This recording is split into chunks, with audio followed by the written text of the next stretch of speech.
Um, some of y'all gonna be very upset with me, and what I'm about to say, and it really doesn't make a difference. Every community, every community has violence. Peace, everyone. Islamism, sister Shelly.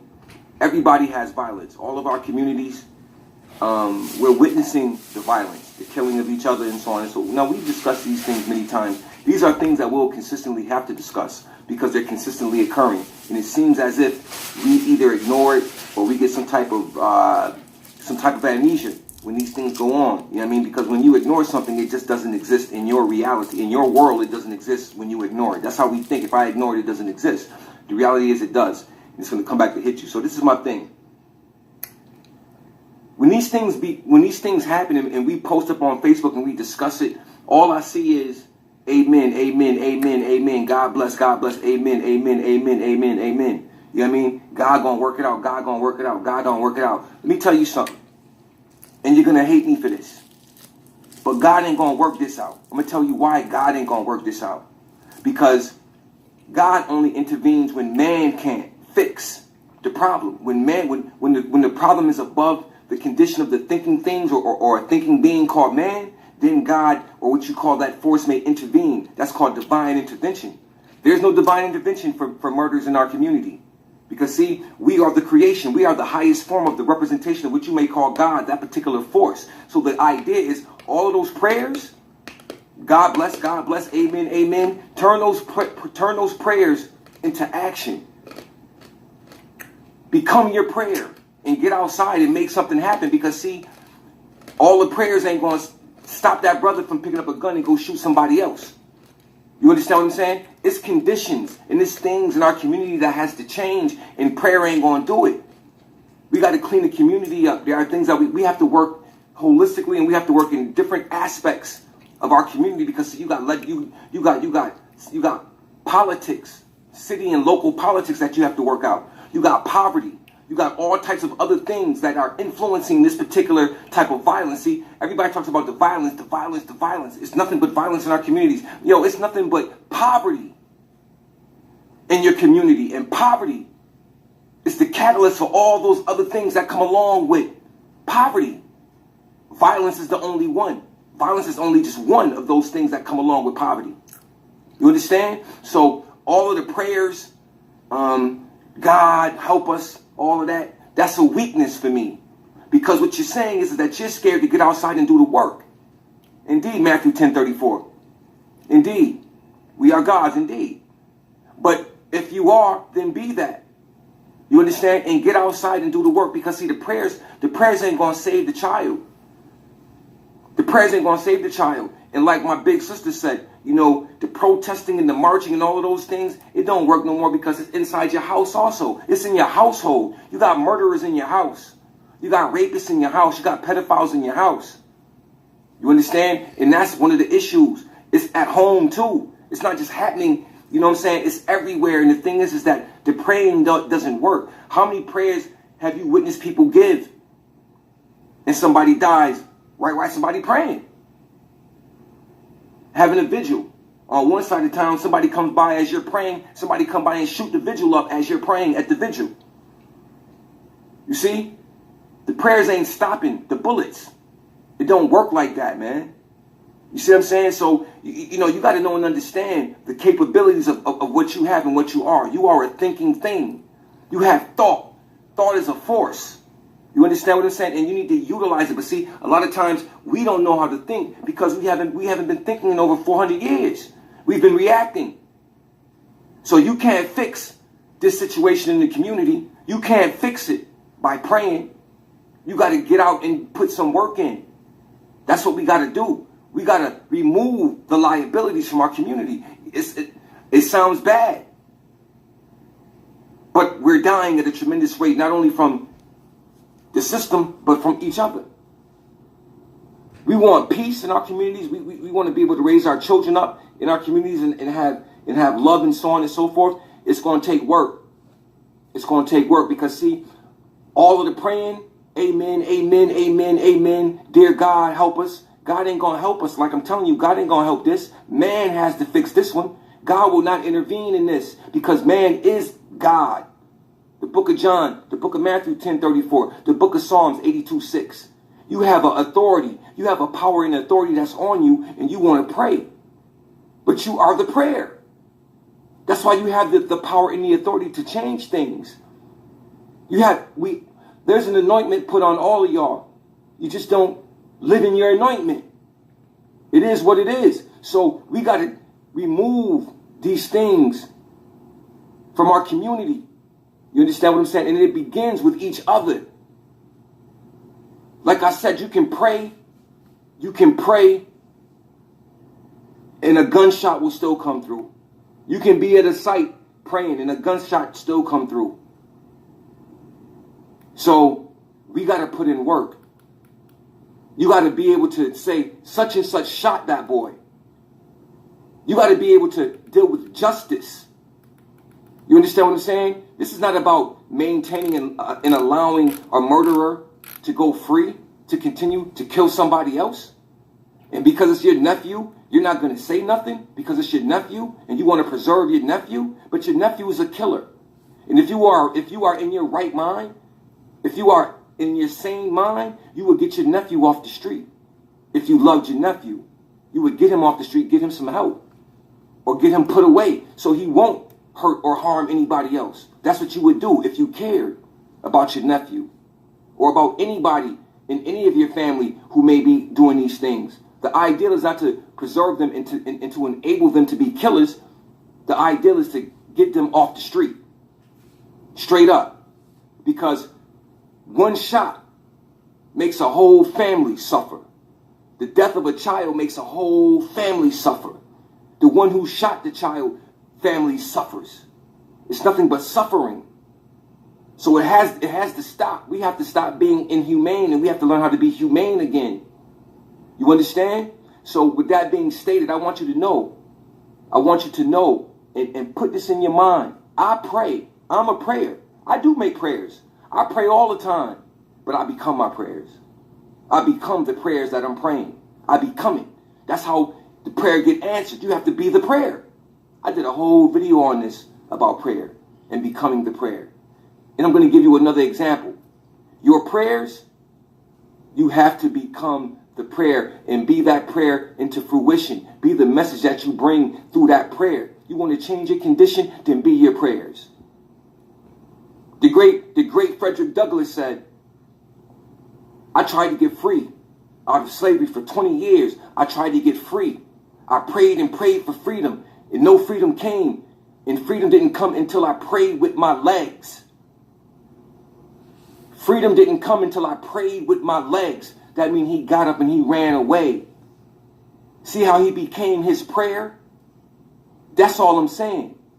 You making prayers and you praying to God and you making those prayers, well, God is empowering you to become the prayer because you already have what you're asking for, really. You already have it. So it is up to you to become the truth in action and in word and in deed, and be a just soul. And understand that if you're doing this work, if you want to honor God, you honor man. You want to serve God, you serve man. That's the closest way. One of the closest ways you get to being the creator is by serving humanity and respecting humanity. Because when man looks at man, man is looking and honoring God. Spirit. So I just want us to understand that. Dr. Asar, I'm trying, brother. Peace. Brother Basil, Islamism, Mo. Sister Dawn. Islamism, Muslim. Brother Nazir. You know, I'm just saying, Brother Nazir, that we got to become the prayers, brother. You know, we in our communities and our kids are dying at a tremendous rates, and I'm on Facebook and I'm going through the posts and I'm looking at different things and I'm saying all these amens, but I'm not looking at, does anybody know the lesson that we're discussing? Does anybody have the applications to make the lesson become life? You see what I'm saying? Because we got to change the way we do things. We got to live and speak life into our community, because all we do is speak death. Every morning when we get up on Facebook, it's death talk. It's death talk. You know what I'm saying? And the vibration is death. So what do we manifest? Death. In our communities, it's death talk. Everything is death talk in our communities. We talk death. So what do we manifest? Death. So we have to begin to talk life, because words are power. Words have power. Sound is vibration. Along with a particular type of thinking or non-thinking, those words and sounds take on life. And if a savage uses certain words, it's going to take on life. If a wise man uses certain words, it's going to take on life. If a God man uses certain words, it's going to take on life. So we have to understand that we got to move ourselves. We got to remove ourselves from death thinking and from death action and put life into existence. We have to live life. You understand? But this ain't living life. You know what I mean? Indeed, Brother Basil, there's a holy ministry, but you got to become the ministry. You see what I'm saying? You got to become the ministry. Indeed, and when you administer to someone, you're giving them a healing degree. You're teaching and you're putting things into them that they can clean themselves up and heal themselves. And in the process of doing that with them, you are doing it with yourself also. Because it's a twofold demonstration. When I'm working with y'all, when I'm doing what I'm doing right now, I'm healing me too. I'm not just doing this for you. I'm doing it for myself, you, and those who are unseen, because now we have a measure. This Facebook thing, my videos, I'm gonna be seen forever, even when I'm not here. They'll be able to go back through Facebook and look my videos up from my profile page or something and see these things. You see what I mean? Because it's a lesson in everything. Everything teaches, man. Everything is teaching. Everything is teaching. And we're living in the illusion of the lower self. See, what we're dealing with right now, the whole world is an illusion. You're living inside of a big illusion. Somebody else has created a whole world, a whole fake world in front of a real world. Like they put a screen up and everything you're looking at is fictitious. It's fictitious. It's benefiting them. You understand? But in the process, we can clean up and change our condition overnight as long as we understand that we have the ability to speak life. And when we speak life, we bring things into existence. You know what I'm saying? And you're right, brother. They don't understand the science of religion, because I'm going to tell you something. Religion is not a problem. Religion has science. It is the people who are a part of religions that makes the religion seem to be bad. But what happens is that man is undisciplined. Man doesn't have obedience. He has no discipline, so he don't know how to follow the rules. You know what I'm saying? Religion has divine and spiritual rules inside of it that makes the individual grow into exactly what he is. A spirit man. He's spirit man. You know what I'm saying? And spirit man has powers and strengths that this man doesn't have. You see what I'm saying? So religion is a science, but the interpretation by those who you call imams and preachers and reverends and so on and so forth, the interpretation may not be a true interpretation, because the interpretation 9 times out of 10 is coming from an exoteric perspective, when the real teaching is in the esoteric perspectives of what religion is. And the esoteric is always tying back to the development of man and himself. Going back to the old ancient school of thought, which says, man, know thyself. You understand? This is where religion comes from. It comes from that spiritual paradigm. But what happened is when some people got religion, they put physical things on it. They put rules and regulations on it, and they put fear and control on it. Like, if you don't listen to what I say, you'll go burn in hell forever. Because there's a thing called the devil, and he has a place called hell, and you'll burn forever. Well, a brother told me that years back from a video. The brother told me, brother, you are Satan. The brother called me Satan, told me I was going to go to hell and I would burn forever. You know what my answer was? The answer went viral. My answer was, if I'm going to burn in hell forever, then the flames must not be too hot. So I welcome it. You know what I'm saying? So that's how it is. That's what man-made concept does with religion. You know what I'm saying? For the purposes of control and fear-mongering, they give you a consequence. Ignorance is a sin. And for a sin, there's a consequence. You see what I'm saying? So that's what happens. So man gives you a consequence. Not letting you understand or teaching you the real deal, that the scriptures are all about you in your highest form.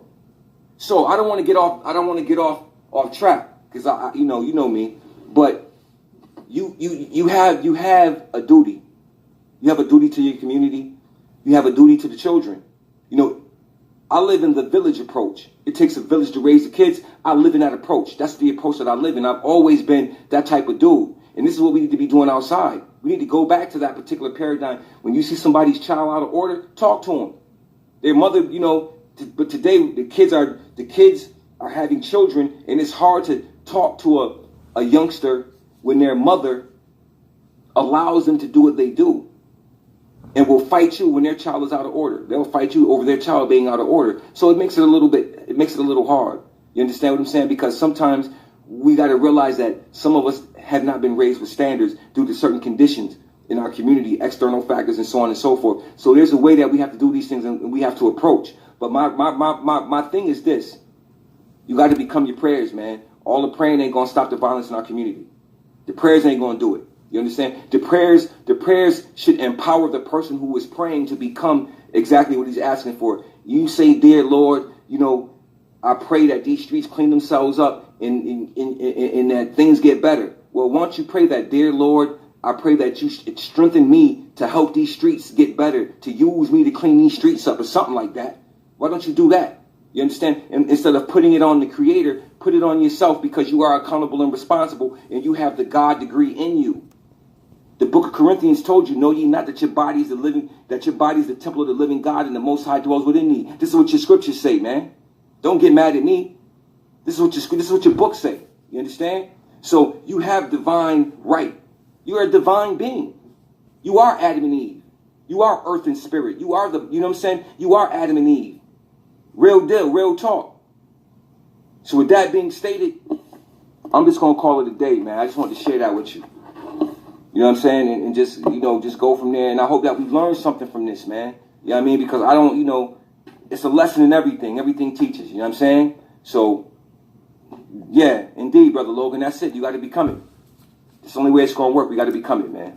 So I'm going to say peace.